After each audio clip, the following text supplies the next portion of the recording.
Wewe Roko, kama kabisa umepewa kazi na Kasongo ya kugawanya mulima, anza, lead by example kwako nyumbani. Wewe Roko umeoa Mkikuyu kutoka Lemuru, kama kabisa unataka kugawanya mulima, anzia na kwa boma yako, ufukuze huyu Mkikuyu kwako, ndio tujue ya kwamba uko tayari kugawanya mulima. Harambee! Kuna hii kijana ya Ruto, anavaa saa ya milioni 1, anavaa viatu ya 800, anaitwa Murkomen, anatukana watu ya mlima, sisi ni wakabila, ati hataki kuona watu wetu. Wewe Murkomen, wacha hiyo ujinga. Wewe umeoa Mkikuyu kutoka Mkorwaine.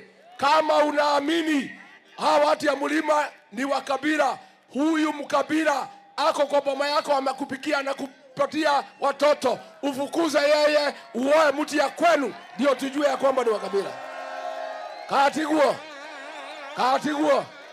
Wewe unaita sisi wakabila na bibi yako ni Mkikuyu, anakuzalia watoto, anakupikia, anakupatia kila kitu mpaka ile mambo ingine. Sasa wewe kama utaki huyo mkabila kwako, fukuza uende uwe mtu ya kwenu.